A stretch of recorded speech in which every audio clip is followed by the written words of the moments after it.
Hi, this is Darren Joseph from HCJ.tax. I'm in Singapore, so I'm recording this in early September 2023. I don't know when we're actually gonna publish it, but this is early September 2023. So I'm doing this kind of this blog entry as a result of a conversation that I had last night with some other tax professionals. We were talking about the blacklist. Well, just to kind of provide context, so the OECD, so the Organization for Economic Cooperation and Development, which is kind of like a club for the wealthy countries in the world. So they've been trying to address the issue of base erosion and profit shifting since probably the 1990s, and even the UN before that. But let's start with the OECD in the 1990s. So it kind of culminated, arguably, in 1998. They published a report, and so this report named names. So it named certain jurisdictions that, hey, you guys have been identified as tax havens, and we want you to put certain measures in place to prevent abuse. Then in 2000, so they gave them some time. 2000, they updated the reports and they kind of moderated the tone of their language. So they described them as potentially harmful jurisdictions. So these are these jurisdictions who basically ignored them in 1998. They published it again. So 2000, hey, you guys haven't implemented the reforms that we recommended, so we are labeling you as potentially harmful. So it's more of a political warning shot.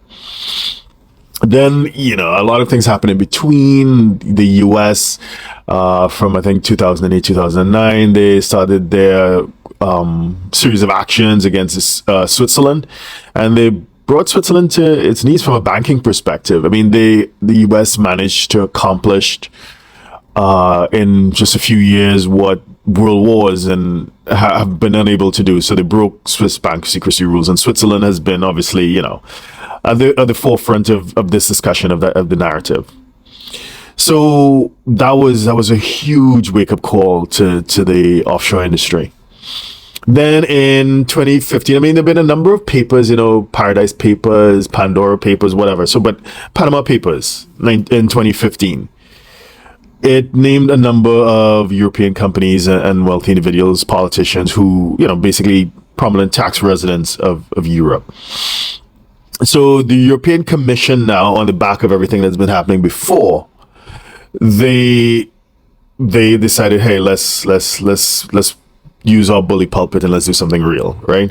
So, but bear in mind that within Europe, I mean, as I think even before that, 2014, blacklists were adopted in 13 member states of the EU. So it was something that was being done at a lower level, at the country level. But this was the European Union itself deciding, hey, let's take a position on this. Let's take this more seriously. So in 2016, they published their first list of non-cooperative jurisdictions, and they've been updating it ever since.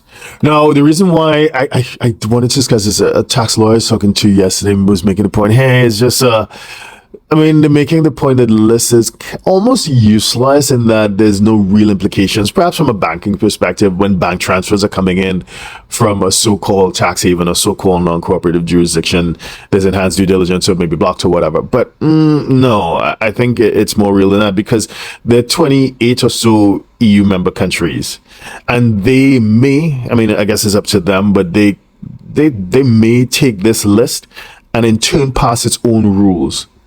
Now, this list is like a base list. So, for example, okay, so let's take what happened earlier this year. So in 2023, so in February 2023, the EU published a list with about 16 non-cooperative jurisdictions. So this was in alpha order: American Samoa, Anguilla, the Bahamas, BVI, Costa Rica, Fiji, Guam, Marshall Islands, Palau, Panama, Russia, Samoa, Trinidad and Tobago, Turks and Caicos, U.S. Virgin Islands, and Vanuatu. So that's what was done at EU level, 16 countries. So France said, okay, France has adopted that. They've tweaked their legislation. So it has real consequences. It's not just banking. So if companies located in one of these non-cooperative jurisdictions holds investments in France, so listed shares, French bonds, etc., dividends and interest may, under certain circumstances, be subject to a French withholding tax of 75%, 75. And in the case of the sale of assets, capital gains, 75%. Even if, this is even if the holding company, does not hold substantial interest in whatever the asset is. So it could be less than 25% of profit rights. Yeah, still 75% withholding. Obviously, this is not tokenism. This is real. This is real. And Spain, I'm not going to go through each country, but just kind of heads up. So Spain took, okay, you have 16. Spain expanded that list to 24. So Spain added some, So there are real adverse consequences. Spain as well for dealing with one of these non-cooperative. Oh, well, for them they call it a blacklist, more or less. So these may include. The implications may include tax residency status, deductibility of certain expenses, transfer pricing obligations, CFC rules. The tax benefits would be the impact on the participation exemption, the tax neutrality regime, tax exemption for interest on royalties, the restriction on carried interest. So there are real tax consequences to this. So, and here's where this comes in. So we advise U.S. exposed clients who may be doing business in Europe or maybe moving, private clients who may be moving to Europe from the U.S. And so this comes into the context of pre-immigration planning. And when you have those structures, I mean, that's the thing, you're dealing with advisors who are U.S. experts. That's fine, but you have to do it you have to do the structure in concert with where you're trying to go. In this case, if a private client, you want to move to Europe, you need to be cognizant of the European rules. You can't just have blinkers on, just looking at the US only.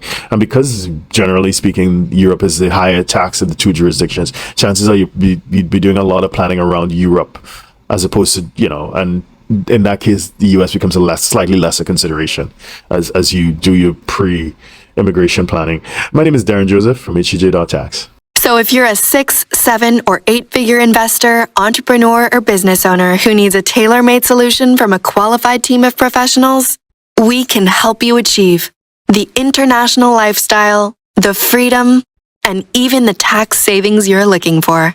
Visit us at htj.tax and live that international life.